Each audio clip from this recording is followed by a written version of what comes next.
Welcome to Education 101 with your host, Eric Wolfram.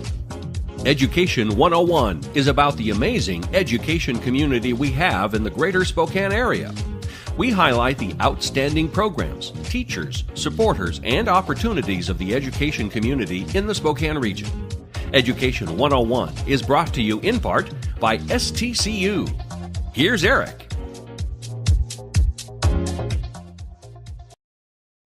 Welcome to Education 101. I'm your host, Eric Wolfram. So today we're going to be talking about the Oppurtunity Gap, but a little bit of a different twist on it from the Oppurtunity Gap, but how we serve those students in more of a creative way. And with me to talk about that, we've got Brooke Matson, who's the Executive Director of SparkCentral. So Brooke, welcome to the show. Thanks for being here. Thank you for having me. Wonderful. So let's start with the idea of SparkCentral and who you guys are, where you guys are, and so on. So tell us a little bit about SparkCentral. You bet. So SparkCentral is a 501c3 nonprofit, and we really believe that everyone should have the opportunity to forge the future that they imagine. Wonderful. And part of the way we do that is by breaking down barriers to creativity so that people can forge the future they imagine. And those barriers we like to refer to as cost, confidence, and access, which I'll talk... Confidence and access. Yes, wonderful. Cost, confidence, and access, and I will talk more about those in Excellent. a bit. But the way we address those barriers to creativity is by offering transformative programs.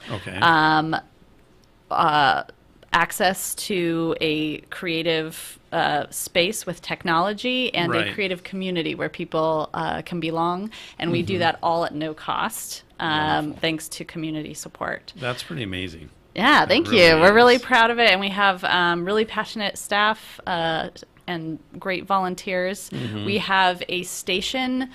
We call it our creative station because our name SparkCentral is based on kind of like Grand Central Station because we are located in the West Central neighborhood in the Kendall Yards business area. Right. And that used to be an old rail yard. So SparkCentral, the idea is you can go anywhere from here, whatever future you imagine for yourself. And so we have a creative station in Kendall Yards. It's 1214 West Summit Parkway. Excellent. We are open Tuesday through Saturday from 12 to 7 p.m. And we have programming that happens within those hours. We have programming that happens outside of those hours, both before and after we're open. We also take our programming out into the West Central community, into schools, and community organizations. So we're really trying to work more closely with the neighborhood. While we're open to everyone, some of our programs we specifically take to certain populations in the neighborhood. Within that neighborhood, which is kind of a cool deal. So down at the Kendall Yards area, SparkCentral. Tell me again what you call it. Your creative station. Creative station. Talk to me a little bit about that name and why you came up with that name. So we called it a creative station because, our focus really is on igniting creativity and making sure people have access to the technology, the tools, the supplies, the space that they need to be creative. And so we often get people coming in going, what is this place? Because there's a giant zebra, there's computers, there's robots, there's these 2 blocks tours where you can engineer a fort. And so it's almost like this smorgasbord of creativity where people almost get like, wow, it's like Candyland for kids, which is what we want. We also have, it's a great workspace for adults to get creative and learn. So that's an interesting piece too. We're not just talking about kids, but we're talking about adults and just anyone around that whole idea of creativity, right? Yeah. And trying to spark that, ignite that, and get them moving forward. Right. And a lot of, we just had, we were very lucky in that we had this amazing visit from Elizabeth Gilbert, who wrote Eat, Pray, Love, and Big Magic, which is all about creativity.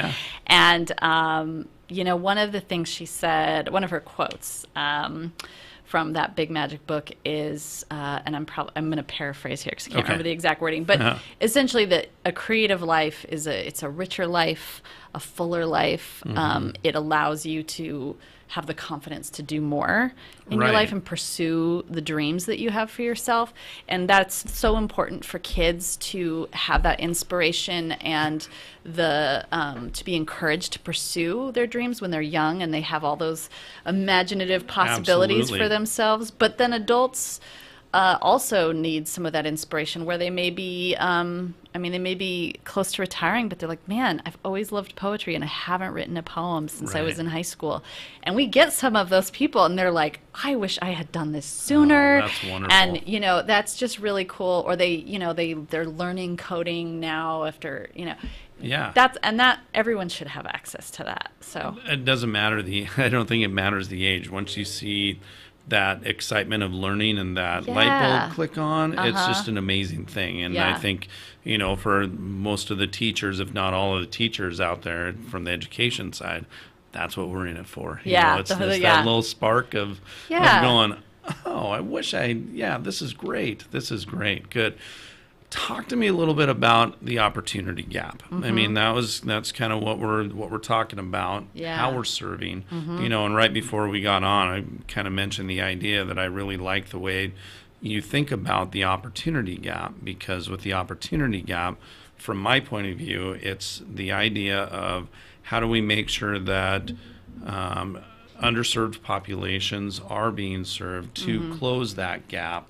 And the way you guys are doing that, or imagining it, I'll use your words, imagining it is truly through creativity. And I love that idea. So tell me about the opportunity gap you're seeing maybe in either West Central or Spokane as a whole, and then maybe, how you guys are hoping to close that gap. Yeah, well, that's a big question, but I'll give it a go.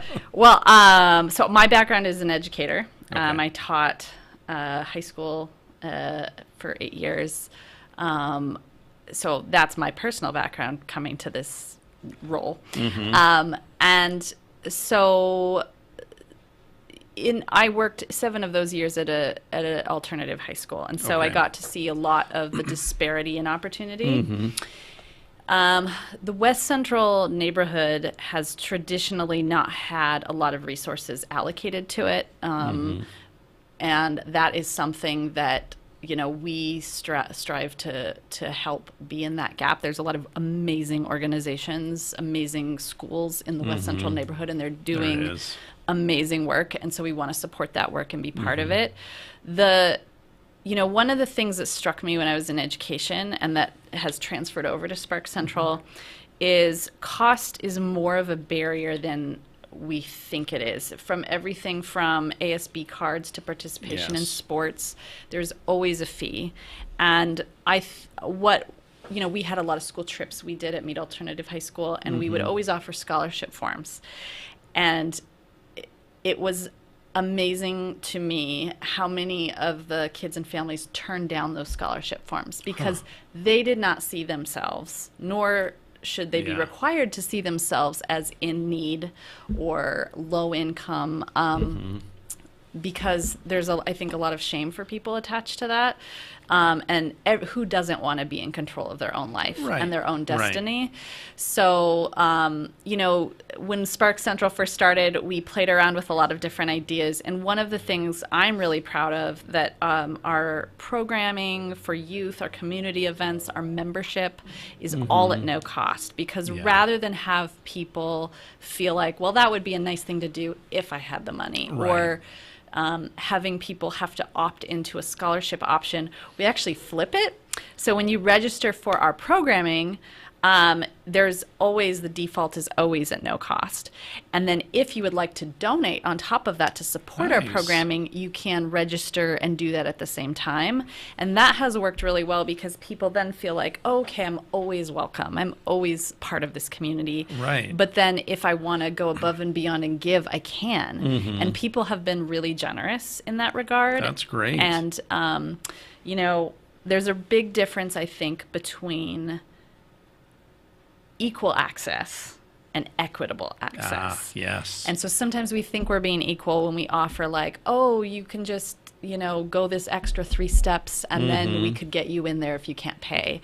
When really what the best thing is to say, you know what, everyone's welcome. And if you would Right. like to support our work, which many people do, then you can. And so I brought it here, but one of my favorite graphics is it's an explanation of equity where you have some kids looking into a baseball field. Over the fence? Yeah, over the fence. And then so sometimes you can have boxes for the shorter kids to stand on so they can see Right. over the fence. Or you could just get rid of that fence and have a chain link fence so everyone can see the game. Right. And that's kind of how I like to think about the work we're doing. Cost is a barrier we're trying to remove. Access is a barrier we're trying to remove by offering this creative Right. station, by having robotics kits and things that I know my family would not have been able to afford when I was a kid, Right. just available for use. And so they can come in and play with it, build something, learn how electricity works, build a circuit. And that barrier of you have to pay to play is Is kind of out the pulled door. away. Yeah. Is out the door. Absolutely.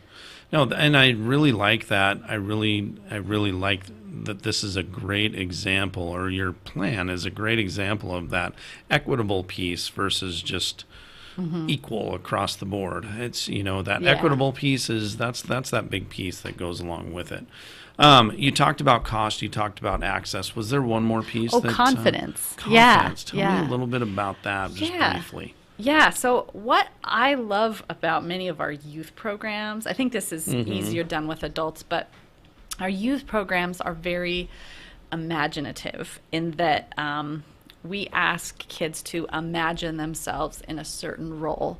For instance, with our after-school newspaper program, we have a newspaper that we print that's written by fifth graders. It comes out once a semester. And we do that as an after-school program. And we ask them to imagine that they're a journalist. We give them a press badge. They've got a little notebook. They, are taking notes. They're interviewing people. They're taking photos. So we are asking them to put themselves in that situation. When we do our book publishing field trips, we ask them to be an author, and we write a book together, and then they finish the story themselves. They have an author bio on the back. So again, they're imagining themselves in a role. We do the same with coding. They get to become a video game designer. Girls Rock Lab, they imagine themselves as a rock star. And what that does is it removes the people say like, oh, someday, if you like to draw, someone say, oh, you should be an artist. But what they have overlooked is that you're already an artist, and so often we tell kids, you could be this, you could be that. Right. When we don't recognize they already have some of that happening, Exactly. and we kind of almost grow them out of it, if that makes sense, Absolutely. Well, I think that confidence piece is so important. And then what you guys are doing with the access and the cost is wonderful as well. Let's take a quick break, and then when we come back, let's talk about some of the programs you guys have coming up and, what people can expect along the way. So let's take a quick break, then we'll be back on Education 101. They say it takes a community to raise a family. It also takes one to build a business. I came to Spokane 12 years ago as a Whitworth student, and I planned to leave after graduation. But the more I got to know this community, the more I wanted to become a part of it. My husband and I have built our business in Spokane, and now we're raising our family here too. We operate a consulting company that provides creative business development strategies. Our approach is holistic and dependent on intentional connections and relationships. And no one understands connections and relationships better than GSI. They direct momentum towards investments in our community, provide resources that help business leaders connect, and they're dedicated and passionate about making Spokane great. GSI gives me the confidence to build my business here because they believe every organization, even a small one like mine, adds big value to our community. With GSI's help, Spokane will be a place my son will want to build his career too. I'm Eva Marquette, owner of Freshview. We're creating something greater with Greater Spokane Incorporated. Hi, this is Kurt Stockwell with Well Dressed Walrus. We are a local website design and development company here in Spokane.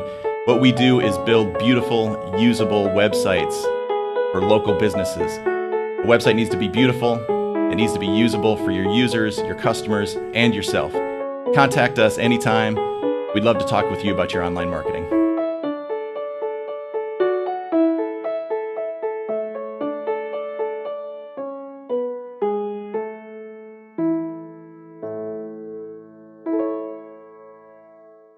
What? You haven't been to the library lately? Stop in today and see that the library is more than books. Spokane County Library District facilities feature on-site technology, including Wi-Fi, computers, and printers, as well as free use of meeting rooms. The Library District offers events and programs for all ages, from story times to career development and employer classes to Social Security workshops.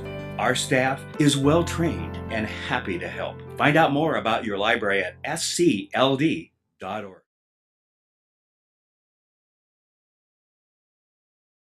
Welcome back to Education 101. We're talking about using creativity to really eliminate the opportunity gap. Again, here with Brooke Matson from SparkCentral. So before we took a break, we were talking about the idea of some of the youth programs that you guys have, because we were really looking at those three pieces that you guys kind of focus, or those three barriers that you guys really work on: cost, access, and then that confidence. And that's where you got into the youth programs. And if the people out there haven't had the opportunity to go and check out SparkCentral, I really hope they do. My wife and I were headed to Wandering Table on Friday night, and so we wandered right by SparkCentral after parking, and I mean, I had to really slow down because the amount of activity and energy inside that creative space, like you say, or creative station, is amazing. So let's talk about some of the youth programs that you guys have coming up, and some of the great things that are happening that those kids and adults and the people from the neighborhood were hanging out in there doing. Well, we are every month our program calendar changes. So, we have such a wide array of programming. So some really cool ones coming up. Sparkoween is sort of our Halloween celebration for youth. And it's very much a family-friendly event. So bring the whole family. What are you doing at that one? So that's Saturday, October 27th from 4 to 7. And we have a variety of stations set up that each has a creative activity. And as you complete each activity, whether it's building a circuit or typing a haunted tale on our spooky typewriter, you get a piece of candy. Nice. So you kind of trick or treat your way around the different creative activities. October 8th, our Level Up Creativity after school program will kick up again. And that is something we piloted this summer. It is a drop-in after school program from 3:30 to 5:30. And that's Tuesday through Friday. And we work with Whitworth University volunteers to have all kinds of, so there's a different creative activity every day. You come and you learn something, and then each student has a little character that they get to move up on the game board. And then collectively, everyone who participates in the program, when everyone earns enough points together, they get a pizza party, and everyone is invited. So that is a really, it's a great way to build community among the youth and to show that, it's not always about how far you get, but how far we get collectively. As a community. Oh, I like that idea. Yeah. That's great.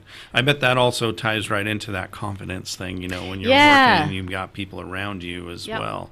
We've had some kids in that program this summer. They learned a skill, and they kept at it. Like they got really into, like we have squishy circuits where you use Play-Doh as a conductor to build different complex circuits. And once the kids figure it out, they're like, come back and want to do it again, and like build new things or expand on what they're doing. So another cool one we have coming up is Poetry is for Everyone. That's for the younger kids, grades 2 to 4.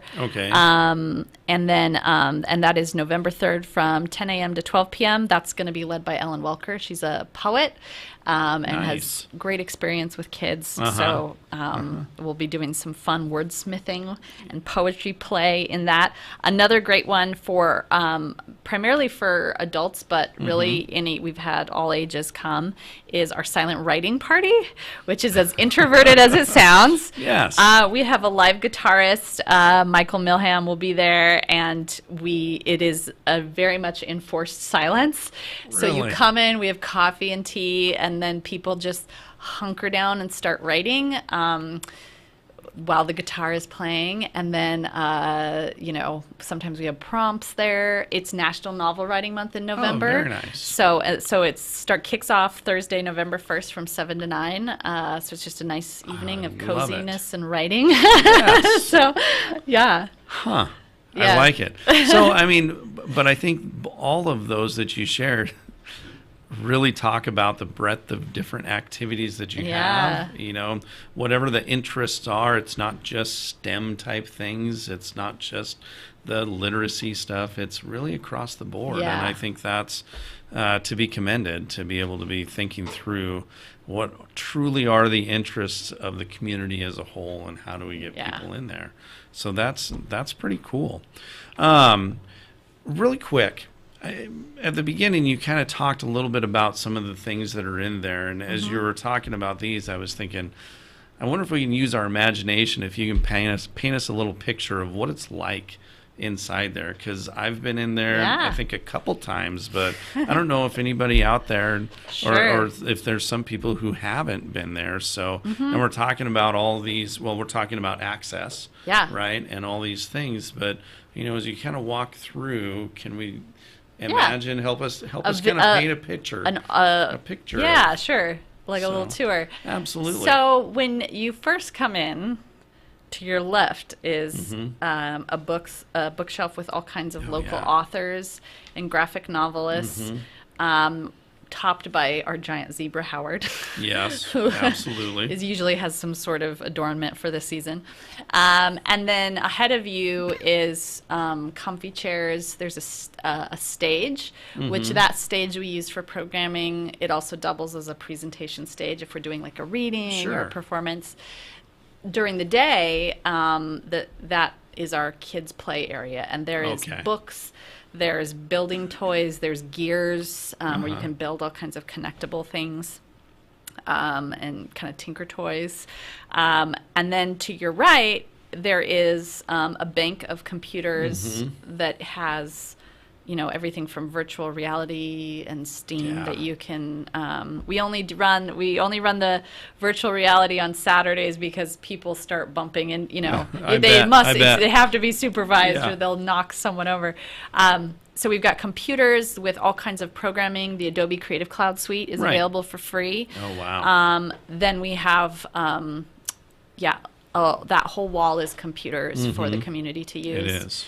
We've got a great series of paintings. I think you saw those. I did get to see those. The history of the Spokane River Gorge by local artist Kay O'Rourke. And so our space is donated by the Greenstone Foundation, which we are so lucky that they give us that space to use. And they, as long as we are in the space, those paintings are there for us to enjoy. So how wonderful is that? And then we have a maker station where we have all kinds of robotics, art supplies, so anything you're going to build or kind of design, that's the area you want to use. We've got a help desk where you can get help from one of our trusty volunteers or check out tech to use or books. And then we have a little reading area where you can sit down and cozy up with a book or your laptop or one of our laptops, whatever you need. Yeah, it's pretty amazing. I mean, all the space that you have and everything that you have in there is really cool. And you said that, number one, you get help from Whitworth students. Is that correct? Gonzaga students too. And Gonzaga students. And then do you have community volunteers also? Yes, we very much need volunteers. So many of almost all of our programming, all of our station open hours are staffed with volunteers. Okay. Our staff team runs the programs and supervises, but we really need people just checking out stuff, working with community members, helping run the programs, even administrative and design needs, whatever people's talents are, we can definitely use them. Yeah. So. You talked about a few of your sponsors, or you talked about the space is donated, and then you talked about, and I'm going to give props to people who come in and donate when they come in and sign up as well. Yeah. But who are your other big sponsors that really make this happen for the community? Yeah, for sure. So we have, as I said, Greenstone donates our building space, which is awesome. Spokane Teachers Credit Union is the sponsor of our Maker Station. Global Credit Union has sponsored our Girls Rock Lab program. Great. Inspirus Credit Union has offered support for our neighborhood outreach programming. We've received grants from the Smith Barbieri Progressive Fund for our neighborhood programming, as well as from Hagen Foundation, which has an educational focus. Absolutely. They've both been really amazing support this year. Also, the Washington Women's Foundation. Okay. We were the second organization in Washington State ever to get a grant from them, and it's a 3-year grant that is going to help us grow our programming by growing our staff. And so that's great. Yeah, so that is something that I'm really excited about. We have really, really talented people working for us, and I want them to be able to continue the great work they're doing. And as teachers know, programs do not run themselves. You need they don't. People planning and executing them and keeping them high quality. So. Absolutely. You know, if anybody out there is interested in volunteer opportunities, this is a great thing. You know, you guys have a great program down there. So again, let's talk about, just real quick, where are you? And how might somebody contact you? So maybe an email or website, or so where are you guys again in Kennedy So we Arts? are on Summit Parkway. Okay. So the main street, 1214 West Summit Parkway. Okay. Very close to the Inlander Building. That's a kind of a landmark. Or close to Brain Freeze if you like ice cream. See, there we go. And you can find all of our program offerings and everything about us at SparkCentral.org. Okay. So .org. Yeah. So Spark as in spark plug, hyphen as in dash. And then Central as in grandcentralstation.org. .org. Great. Yeah. And if they want to have a question, info@SparkCentral.org. Okay. Spark-central.org. Tuesday to Saturday. What are your 12 times? to 7. 12 to 7. Perfect. Brooke, thank you for being here. Yeah, and thank you you guys, you know, everybody, your volunteers, your staff for putting forth this